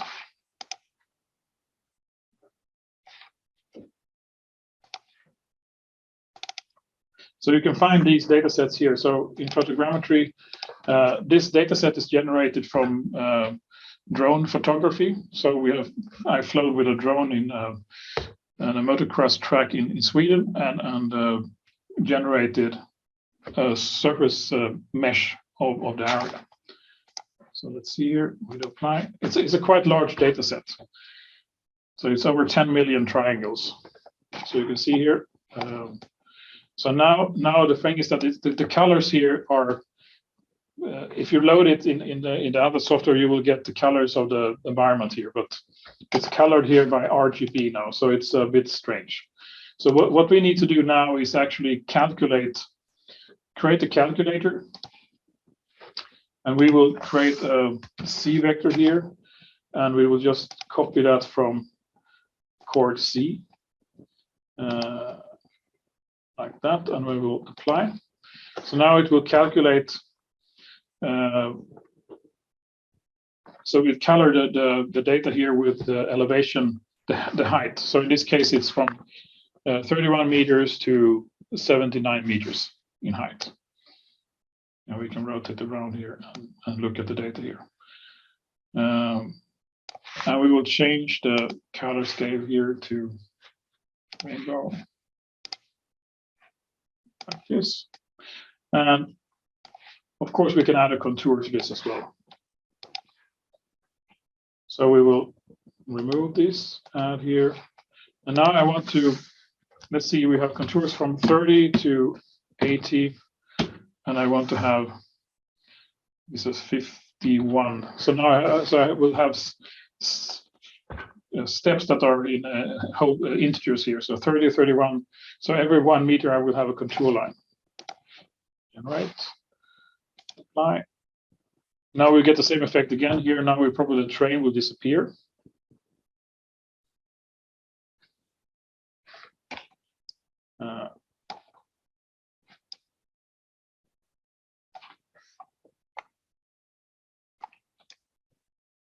Oh, sorry. I'll make it easy here. I will. Now you see the contour is colored in the same way, so I need to set the color for the contours to solid color, and then I will edit that and make a black one here. So now you can see here that I have contour lines as well here for this terrain map. So you can see here that ParaView can handle quite large data sets here. If we go into information here, you can see here that we have 890,663 cells in this case here. And it's 51 megabytes in total size. That's only contour, sorry. The data set here is actually 9,248 cells, that is triangles, and we have 4.6 million points. So that was this data set.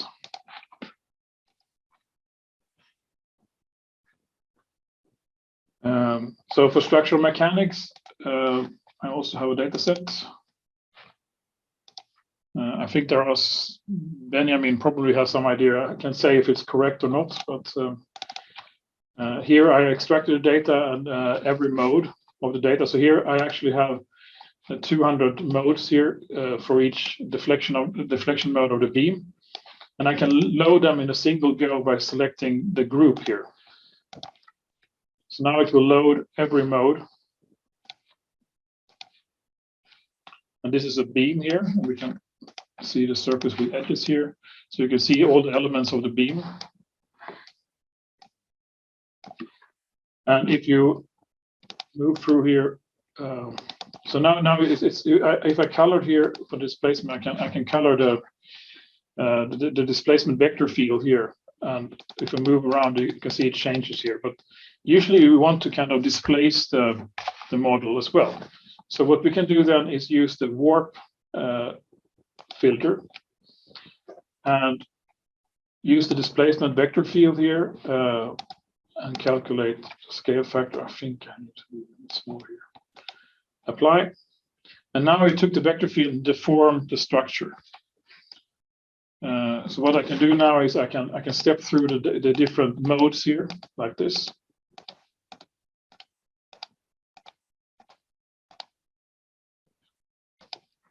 And for this example, I actually wrote a Python script that took the math file that was generated in MATLAB, converted them to using the PyVTK toolkit to a VTK file or multiple VTK files, each for every mode that I want to study. So you can actually also animate this if you want. It doesn't make so much sense here. So that was structural mechanics. I also have a CFD example.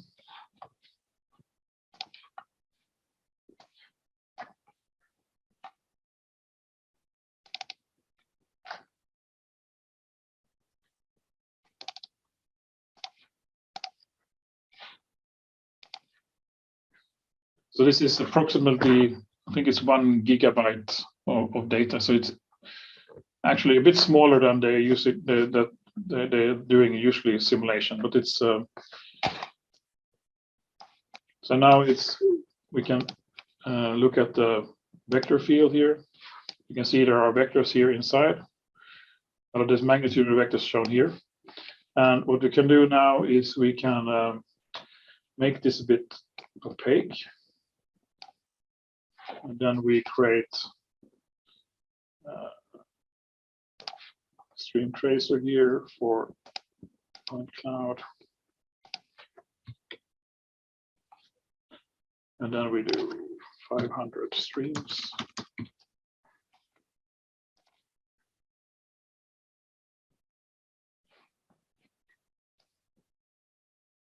So now you can see how the streams in this data set.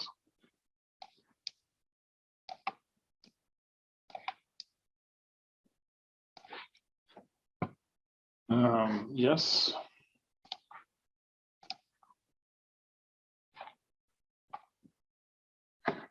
And then I am actually going to leave you with the final data set here, the cryo-EM data set, so that you can explore yourself. So there is an MRC file in the folder. And this is a really exploratory work. You need to kind of figure out what the data is. It's just a big block of data and kind of using the threshold to find interesting data in the data set. Try using ISO volume to display volume data. Make a cut through the ISO volume here as well. So try and experiment with this at home. I have provided in the same folder there should be the PowerPoint presentation from today. All the data should be there as well. So try experiment yourself. I will pause the recording now, and I'm opening for questions.